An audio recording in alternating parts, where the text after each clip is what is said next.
لا عيد بكل ثانية. الآن في معنا تحدي، معنا هذا الولد يسمى الراس ايش؟ الراس الحديدي. الراس الحديدي يقول لك لو ترقمه بحجر ما يتعورش، ما يتعورش. لو تقف بحديده ما يتعورش. جاب مطرقة تمام، جاب مطرقة قدامه تمام. ايش مطرقة يا عينة؟ ايش؟ اسمع يقول لك جاب مطرقة نجربها براسه قدامك يعني. ايوه تمام، تسمح لنا؟ لا لا ما المطرقة، لا ايش مطرقة؟ شاد تفرق راسه.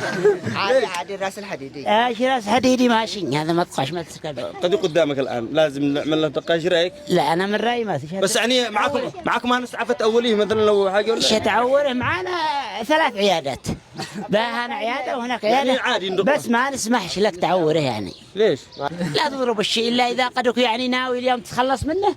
يا أخي حرام. حديدي حديدي حديدي الرجال خينه وشارب من ليل تمسان يعني. ها هذا ما قاعد بيش يشرب حاجه ليل تمسان صاحبه. خلينا نجرب على الصلاة عشان تفتدر على طول.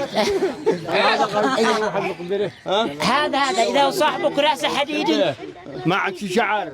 وش ليش الشعر يحميها؟ ايوه جرب. لا لا ما تقربش، تخليني قلفت هذا الحلم تتشعر. ادخل.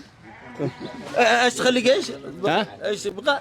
بشعر هذا بين التراب. لا ضربه وتحصل. لا دي منعك، انا عند الله عندك لا تفعل لي لا. خلاص اضربه ما دام انه ايه انت على نفس تطلع. ايه شوف راس حديدي قلنا لك تتعجب راسه. لا عيد بكل ثانية. كذا كيف عليك بهذا؟ لا ما هذا وين المطرقة ولا الطميل؟ هو راس حديدي يتحمل. كذي له راس حديدي. يجرب هذا صح، لا راس حديدي يجرب هذا. باقي الاستاذ عبد الله ضروري واحد نصلح له واحد الان. هو راس حديدي ولا لا؟ يلا امسك يا حاج امسك. ايش مسكني من صدق. نصلح لك واحده. صلح اذا ايش توزن الراس صلح. كما قفلت لي مقلب من قبل خير هذا ترد لا خلص له الحاج.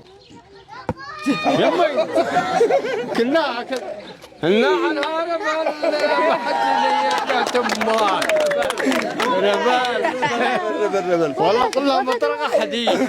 حبينا نصلح لك مقلب وبس بالاخير لازم تحصل على جائزه ماليه مقدمه من شركه اولاد قائد للصرافه والتحويلات، وهي عباره عن 30,000 ريال. هذه الفقره برعايه اولاد قائد للصرافه والتحويلات الماليه.